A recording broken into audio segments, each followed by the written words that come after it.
उत्तर प्रदेश में बेटियों के लिए योगी फोर्स एक्टिव है, मगर बिहार की राजधानी पटना में रहने वाली बेटियां क्या भगवान के भरोसे सिर्फ हैं?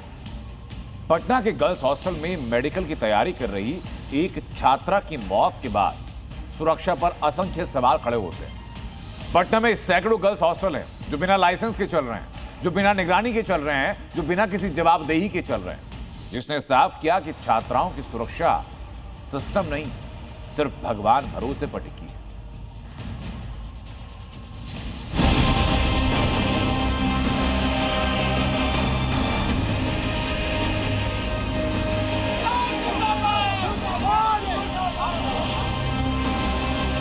जांच करवाई जाए उसी एसआईटी से जिस एसआईटी का गठन हुआ है। बिना जांच के रिपोर्ट का इस तरह की बात को कैसे कह सकती है, यह बड़ा सवाल है।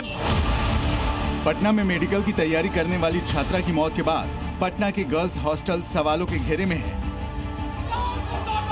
गर्ल्स हॉस्टल की सुरक्षा को लेकर हंगामा बरपा हुआ है। वहीं हॉस्टल कांड के बाद पटना से लेकर जहानाबाद तक लोगों में गुस्सा है। लोग सड़कों पर हैं और दोषियों के खिलाफ कड़ी कार्रवाई की मांग हो रही है।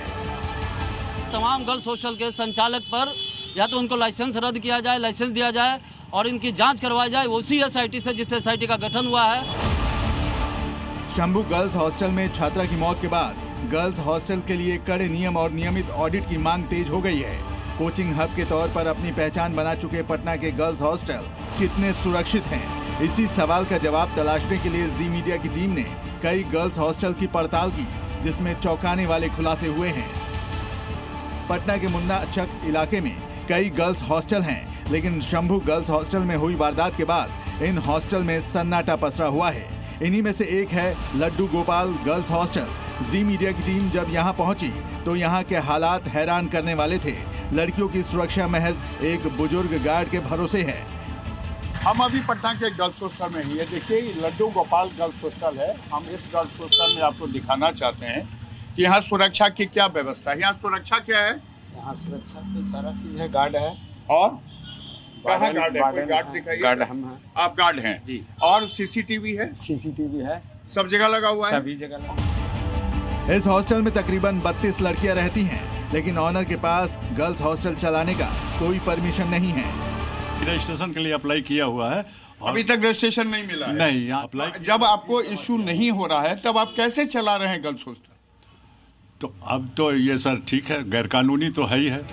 दरअसल ये हॉस्टल उसी शंभू गर्ल्स हॉस्टल के सामने है, जिसमें नीट छात्रा की हत्या का आरोप है।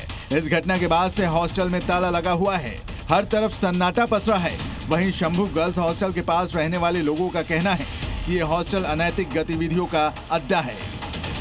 ये गाड़ी आती थी, गाड़ी लेके जाती थी, पता नहीं हम। ये तो कानून सरकार को होना चाहिए ना कि देख गर्ल्स हॉस्टल कैसे खुला गया है। शंभू गर्ल्स हॉस्टल में हुई वारदात ने छात्राओं की सुरक्षा को लेकर गंभीर सवाल खड़े कर दिए हैं। पटना में कई निजी हॉस्टल बिना लाइसेंस और बिना किसी रिव्यू के चल रहे हैं। हॉस्टल में सीसीटीवी, महिला वार्डन और प्रशिक्षित सुरक्षा गार्ड नहीं होना भी बड़े सवाल खड़े करता है। प्रशासन को भी नहीं पता है, उनके पास उनका डाटा नहीं है। छोड़ दीजिए बिहार का, छोड़ दीजिए पटना में कितना हॉस्टल है और वह हॉस्टल का जो मानक मापदंड है उस मापदंड पर खरा है या नहीं है, इसकी जांच होनी चाहिए। साफ है कि पटना में पढ़ाई के लिए इन हॉस्टल में रहने वाली लड़कियों की सुरक्षा भगवान भरोसे है और ये गर्ल्स हॉस्टल चलाने वालों के लिए इंसानी जान से ज्यादा कारोबार मायने रखता है।